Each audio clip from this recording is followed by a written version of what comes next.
Bertemu lagi dalam channel Cikgu Sam Tutorial. Kali ini kita akan membincangkan faktor-faktor yang mempengaruhi peralihan keluk penawaran. Terdapat beberapa faktor yang akan dibincangkan, antaranya adalah 1.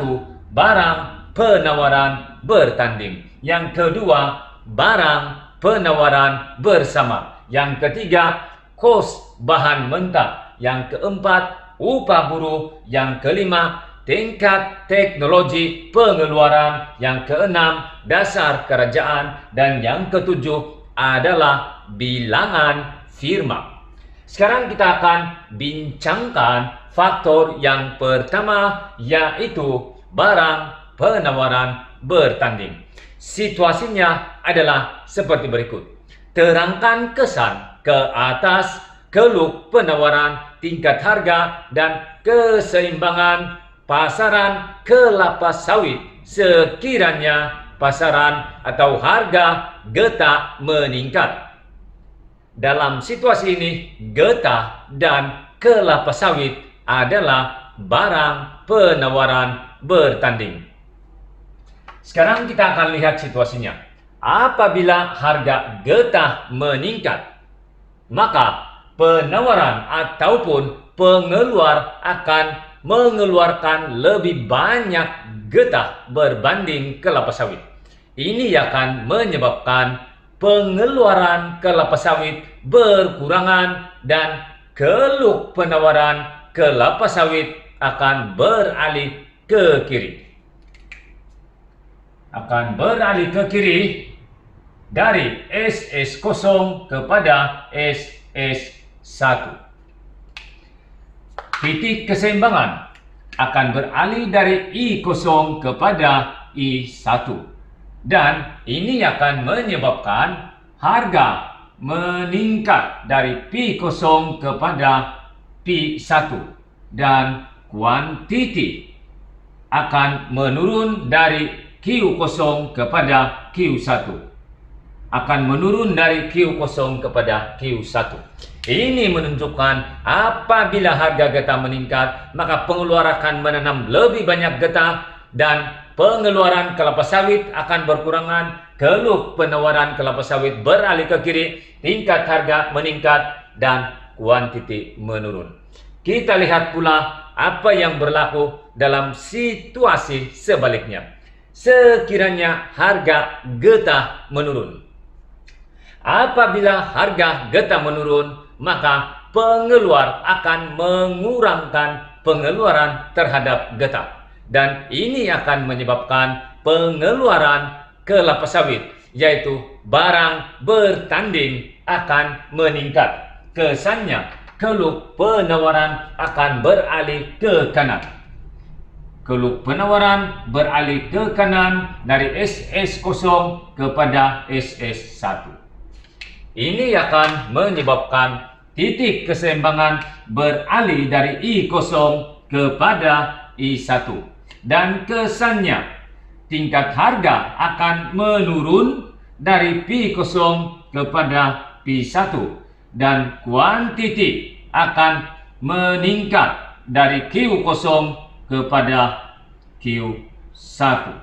Ini menunjukkan apabila harga getah menurun, maka pengeluaran getah berkurangan, tetapi pengeluaran kelapa sawit meningkat dan kesannya keluk penawaran kelapa sawit beralih ke kanan dan menyebabkan harga kelapa sawit menurun dan kuantiti pengeluaran akan meningkat. Faktor kedua adalah barang penawaran bersama. Barang penawaran bersama merupakan dua jenis barangan yang dikeluarkan secara bersama dalam satu proses pengeluaran. Ia juga merujuk kepada pengeluaran sampingan. Situasinya adalah seperti berikut. Terangkan kesan ke atas keluk penawaran, tingkat harga, dan kuantiti kulit lembu sekiranya harga daging lembu meningkat. Maka sekarang kita akan lihat apabila harga daging lembu meningkat, maka pengeluar akan mengeluarkan lebih banyak daging lembu. Kesannya, penawaran daging lembu meningkat. Dan akibat daripada itu, penawaran kulit lembu yang merupakan pengeluaran sampingan kepada daging lembu juga akan turut meningkat, dan keluk penawaran kulit lembu beralih ke kanan. Beralih ke kanan dari SS0 kepada SS1. Dan akibatnya titik keseimbangan beralih daripada I0 kepada I1. Dan ini akan menyebabkan harga menurun dari P0 kepada P1 dan kuantiti meningkat dari Q0 kepada Q1. Meningkat dari Q0 kepada Q1. Ini menunjukkan apabila harga daging lembu meningkat, maka pengeluaran barangan sampingan yaitu kulit lembu akan turut meningkat, keluk penawaran beralih ke kanan, tingkat harga menurun, dan kuantiti keluaran meningkat. Sekarang kita akan lihat situasi sebaliknya. Terangkan kesan ke atas keluk penawaran, tingkat harga, dan kuantiti kulit lembu sekiranya harga daging lembu menurun. Penurunan harga daging lembu akan menyebabkan pengeluar mengurangkan penawaran terhadap daging lembu. Ini akan menyebabkan pengeluaran sampingan yaitu kulit lembu juga akan berkurangan. Maka kesannya adalah keluk penawaran kulit lembu beralih ke kiri dari SS0 kepada SS1, beralih ke kiri. Dan ini akan menyebabkan titik keseimbangan beralih dari I0 kepada I1.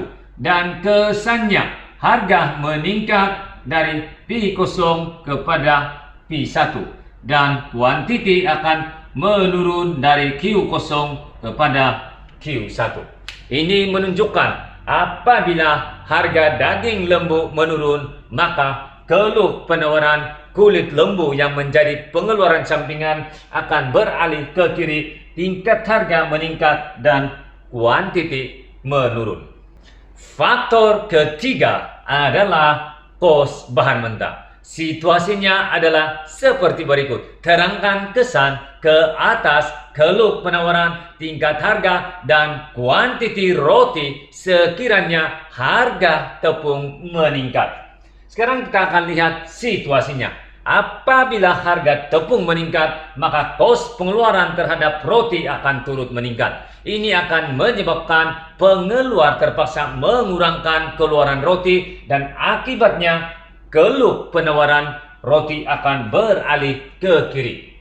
Keluk penawaran roti beralih ke kiri dari SS0 kepada SS1. Dan kesannya titik keseimbangan beralih dari I0 kepada I1. Dan ini menyebabkan harga meningkat dari P0 kepada P1 dan kuantiti menurun daripada Q0 kepada Q1. Ini menunjukkan apabila harga tepung meningkat, maka pengeluaran terhadap roti akan berkurangan, keluk penawaran roti beralih ke kiri, tingkat harga meningkat, dan kuantiti akan menurun. Sebaliknya kita lihat satu situasi sebaliknya, yaitu terangkan kesan ke atas keluk penawaran, tingkat harga, dan kuantiti roti sekiranya harga tepung menurun. Apabila harga tepung menurun, ini akan menyebabkan pengeluar akan mengeluarkan lebih banyak roti dan menyebabkan keluk penawaran roti akan beralih ke kanan. Beralih ke kanan dari SS0 kepada SS1. Dan ini akan menyebabkan titik keseimbangan beralih dari I0 kepada I1. Dan kesannya harga akan menurun daripada P0 kepada P1 dan kuantiti akan meningkat dari Q0 kepada Q1. Ini menunjukkan apabila harga tepung menurun, maka pengeluaran ke atas roti akan meningkat, tingkat harga akan menurun, dan kuantiti akan bertambah. Faktor keempat yang akan dibincangkan adalah upah buruh. Situasinya adalah seperti berikut.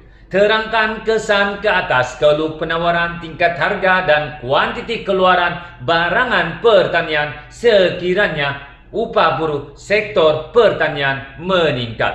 Maka kalau kita lihat, apabila upah buruh sektor pertanian meningkat, ini akan menyebabkan kos pengeluaran dalam sektor pertanian akan turut meningkat, dan kesannya pengeluar akan mengurangkan barangan keluaran pertanian, dan ini akan menyebabkan keluh penawaran barangan pertanian beralih ke kiri dari SS0 kepada SS1, dan kesannya titik keseimbangan beralih daripada I0 kepada I1, dan ini menyebabkan tingkat harga meningkat dari P0 kepada P1, dan kuantiti akan menurun dari Q0 kepada Q1.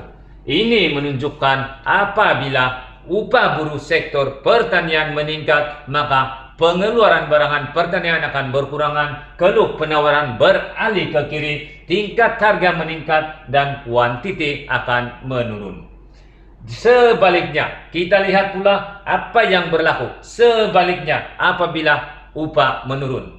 Apabila upah dan buruh dalam sektor pertanian menurun, ini akan menyebabkan kos pengeluaran dalam sektor pertanian akan berkurangan, maka pengeluar akan meningkatkan keluaran barangan sektor pertanian, dan ini akan menyebabkan keluh penawaran beralih ke kanan dari SS0 kepada SS1. Ini akan menyebabkan titik keseimbangan beralih dari I0 kepada I1, dan kesannya tingkat harga akan menurun dari P0 kepada P1, dan kuantiti akan meningkat daripada Q0 kepada Q1. Ini menunjukkan apabila upah buruh sektor pertanian menurun, maka keluaran barangan pertanian bertambah, keluh penawaran beralih ke kanan, tingkat harga menurun, dan kuantiti bertambah. Faktor kelima yang akan dibincangkan adalah teknologi pengeluaran. Situasinya adalah terangkan kesan ke atas keluh penawaran, tingkat harga, dan kuantiti pengeluaran padi sekiranya pengeluar menggunakan teknologi tinggi. Sekarang kita akan lihat apabila pengeluar menggunakan teknologi tinggi dalam proses pengeluaran padi, maka pengeluaran padi atau keluaran padi akan bertambah. Ini disebabkan oleh peningkatan daya pengeluaran. Kesannya keluh penawaran padi akan beralih ke kanan dari SS0 kepada SS1, dan kesannya titik keseimbangan akan beralih dari I0 kepada I1, dan ini menyebabkan harga menurun dari P0 kepada P1, dan kuantiti meningkat dari Q0 kepada Q1. Ini menunjukkan sekiranya pengeluar menggunakan teknologi tinggi yaitu traktor 4 roda dalam proses membajak sawah akan menyebabkan daya pengeluaran meningkat, maka keluh penawaran padi beralih ke kanan, tingkat harga menurun, dan kuantiti meningkat. Sekarang kita lihat situasi sebaliknya. Kesan terhadap pengeluaran padi sekiranya pengeluar menggunakan teknologi yang rendah. Sekiranya pengeluar menggunakan teknologi rendah dalam proses membajak sawah, ini akan menyebabkan daya pengeluaran akan menurun, dan kesannya jumlah keluaran akan berkurangan, dan keluh penawaran akan beralih ke kiri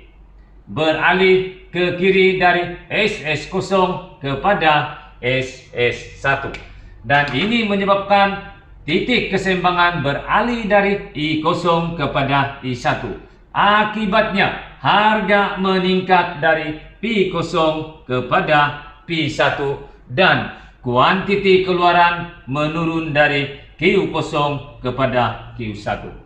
Ini menunjukkan apabila pengeluar menggunakan teknologi rendah akan menyebabkan daya pengeluaran menurun, pengeluaran berkurangan, dan keluk penawaran beralih ke kiri. Akibatnya tingkat harga meningkat dan kuantiti keluaran menurun. Faktor keenam adalah dasar kerajaan. Situasinya adalah seperti berikut. Terangkan kesan ke atas keluk penawaran, tingkat harga, dan kuantiti pengeluaran kereta sekiranya kerajaan meningkatkan cukai dalam proses pengeluaran kereta. Maka kesannya, apabila kerajaan meningkatkan cukai, ini akan menyebabkan kos pengeluaran meningkat. Maka pengeluar terpaksa mengurangkan pengeluaran kereta dan akibatnya penawaran kereta, keluk penawaran kereta akan beralih ke kiri dari SS0 kepada SS1, beralih ke kiri daripada SS0 kepada SS1. Ini akan menyebabkan titik keseimbangan beralih dari I0 kepada I1. Akibatnya tingkat harga meningkat dari P0 kepada P1 dan kuantiti akan menurun dari Q0 kepada Q1. Ini menunjukkan apabila kerajaan meningkatkan cukai terhadap pengeluaran kereta, maka pengeluaran kereta akan berkurangan, keluk penawaran beralih ke kiri, tingkat harga meningkat dan kuantiti akan berkurangan. Kita akan bincangkan pula sekiranya kerajaan memberikan subsidi terhadap pengeluaran kereta. Apabila kerajaan memberikan subsidi terhadap pengeluaran kereta, ini akan menyebabkan kos pengeluaran kereta akan berkurangan dan kesannya pengeluar akan meningkatkan keluaran dan ini menyebabkan keluk penawaran kereta akan beralih ke kanan dari SS0 kepada SS1. SS0 kepada SS1. Ini akan menyebabkan titik keseimbangan beralih dari I0 kepada I1. Akibatnya harga menurun dari P0 kepada P1 dan kuantiti akan meningkat dari Q0 kepada Q1.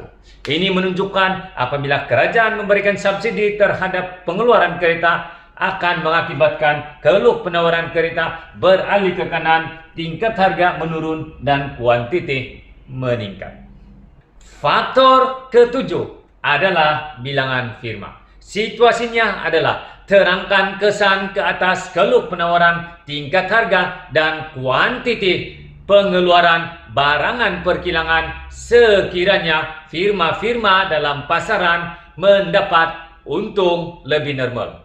Sekarang kita lihat, apabila firma mendapat untung lebih normal, ini akan menarik kemasukan firma-firma baharu dalam industri. Kemasukan firma baharu dalam industri akan menyebabkan semakin banyak bilangan firma, maka jumlah keluaran juga akan semakin bertambah dan kesannya keluk penawaran akan beralih ke kanan. Beralih ke kanan dari SS0 kepada SS1. Ini akan menyebabkan titik keseimbangan beralih dari I0 kepada I1. Dan akibatnya harga menurun dari P0 kepada P1 dan kuantiti keluaran meningkat dari Q0 kepada Q1. Ini menunjukkan sekiranya firma-firma mendapat untung lebih normal, ini akan menyebabkan atau menarik kemasukan firma baharu dan kesannya keluk penawaran beralih ke kanan, tingkat harga menurun dan kuantiti bertambah. Sebaliknya, kita akan lihat pula sekiranya firma-firma mendapat untung kurang normal atau kerugian.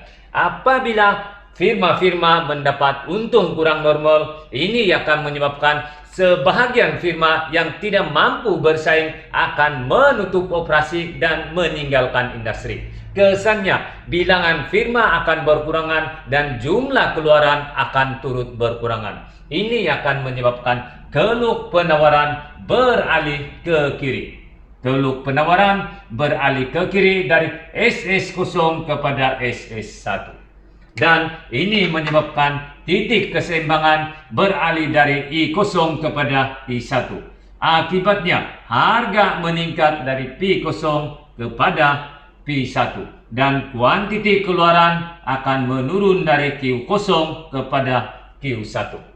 Ini menunjukkan sekiranya firma mendapat untung kurang normal akan menyebabkan sebahagian firma meninggalkan industri dan kesannya keluk penawaran beralih ke kiri, tingkat harga meningkat dan kuantiti akan berkurangan.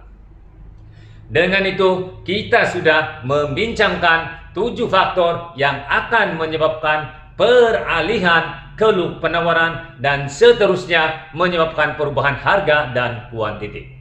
Oleh itu, sekian pertemuan untuk kali ini dan akan bertemu semula pada tutorial yang akan datang. Sekian dan terima kasih.